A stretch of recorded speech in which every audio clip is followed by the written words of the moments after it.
एक बात मुझे बताइए, क्या? पृथ्वीराज चौहान आखिरी हिंदू राजा हुए, आखिरी हिंदू राजा हुए। अच्छा, उनका वर्णन तो आधे चैप्टर में कर दिया जाता है, लेकिन औरंगजेब, बाबर, खिलजी, इनकी कहानी तो कई किताबों में बताई जाती है। ऐसा क्यों? अभी बदत है भाई, अभी बदत है। देखिए, आपने शुरुआत की कि इतिहास 2014 के बाद देश आज़ाद हुआ है और इतिहास बदला है।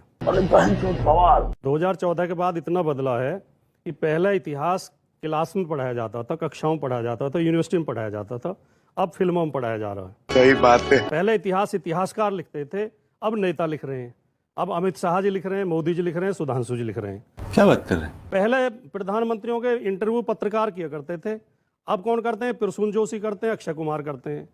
जो फिल्मों के हीरो हैं और जो कवि हैं वो जाके इंटरव्यू करते हैं। सही पकड़े हैं। धर्म की रक्षा करने की जिम्मेदारी आप जैसे गुरुओं की थी, साधुओं की थी, संतों की थी, महात्माओं की थी। अब जो गली के टपोरी हैं उन्होंने धर्म की रक्षा का झंडा उठा रखा है। तो देश में इतना बदला है। और हम इसलिए कहना चाहते हैं, अमीश जी, कोई अनपढ़ आदमी ये कह सकता है कि पृथ्वीराज चौहान अंतिम हिंदू राजा थे। गजब बेइज्जती है। तो फिर इसका मतलब राणा सांगा हिंदू राजा नहीं थे? क्या पकड़ा है? महाराणा प्रताप हिंदू राजा नहीं थे? शिवाजी हिंदू राजा नहीं थे? झांसी की रानी हिंदू नहीं थी?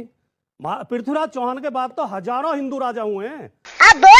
1857 तक दिल्ली सल्तनत जिसको कहा जाता है, दिल्ली की गद्दी जो कहा जाता है, उसमें आखिरी हिंदू राजा पृथ्वीराज चौहान ही को हुए। मोहम्मद गौरी ने भारत पर शासन नहीं किया था। बात तो सही है। भूल जाते हैं हम। ये इस तरह के तर्क केवल वही लोग दे सकते हैं जिन्होंने आरएसएस की छोटी छोटी किताबें पढ़ी हैं।